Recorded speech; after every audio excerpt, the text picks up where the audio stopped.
வேற என்னென்ன பிரச்சனைலாம் நம்ம அல்ட்ராசவுண்டாலே கண்டுபிடிக்க முடியும் டாக்டர்? கண்டிப்பாக அல்ட்ராசவுண்டில் வந்து பார்த்தீங்கன்னா one of the affordable and ரொம்ப வந்து இயர்லியாக நம்ம டயக்னோஸ் பண்ணுறதுக்கு ரொம்ப யூஸ்ஃபுல்லான டூல் அல்ட்ராசவுண்ட். இப்போ அல்ட்ராசவுண்டில் வந்து பார்த்தீங்கன்னா ஒரு 40 இயர்ஸ் ஆன ஃபீமேல் பேஷண்ட்டாக இருக்கட்டும், அவங்களுக்கு ஒரு பிரெஸ்ட் ஸ்க்ரீனிங் பண்ணும்போது இயர்லியாக அவங்க ஃபேமிலி ஹிஸ்ட்ரியில் யாருன்னா பிரெஸ்ட் கேன்சர் இருந்ததுன்னா அதை முன்னாடியே கண்டுபிடிக்கிறதுக்கு ரொம்ப யூஸ்ஃபுல்லாக இருக்கும். இது இல்லாமல் பார்த்தீங்கன்னா சில பேருக்கு தைராய்டு, அவங்களுக்கு ரொம்ப நாளாக தைராய்டு மாத்திரை எடுத்துகிட்டு இருப்பாங்க.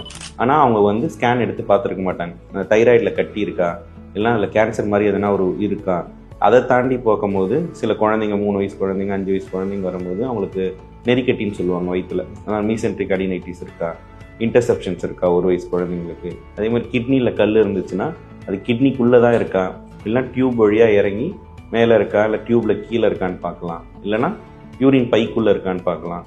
அதே மாதிரி ஒரு 45 வயசு மேலே ஆகிட்டா, ஒரு 50 வயசு இருக்க மேல் பேஷண்ட்டுக்கு ப்ராஸ்டேட்னு ஒரு ஆர்கன் இருக்கும். அது பெருசாகிட்டா அவங்களால யூரின் சரியாக போக முடியாது. அதுக்கான வீக்கங்கள் எப்படி இருக்கான்னு பார்க்கலாம். டிவிடி உங்களுக்கே தெரியும், சர்ஜன்ஸ் மோஸ்ட்டாக நீங்கள் என்கவுண்டர் பண்ணுவீங்க. இப்போ அந்த மாதிரி கேசஸ்க்கு வந்து ரத்த ஓட்டம் எப்படி இருக்குது, காலில் எப்படி ரத்த ஓட்டம் போகுது, வெயினாக இருக்கட்டும், ஆர்ட்ரியாக இருக்கட்டும், அந்த டாப்லஸ் பார்க்கலாம். அப்புறம் கெரோட்டிட் டாப்லஸ் பார்க்கலாம். ஸோ அல்ட்ராசவுண்டில் பொதுவாக நீங்கள் எல்லா ஸ்கேன்ஸும் எடுத்து பார்த்துடலாம். இயர்லியாக ஒன்றத்தை நம்ம கண்டுபிடிக்கிறதுக்கு அல்ட்ராசவுண்ட் வந்து கண்டிப்பாக நம்ம மெடிசன் துறையில் ஒரு வரப்பிரசாதம் தான் சொல்ல முடியும்.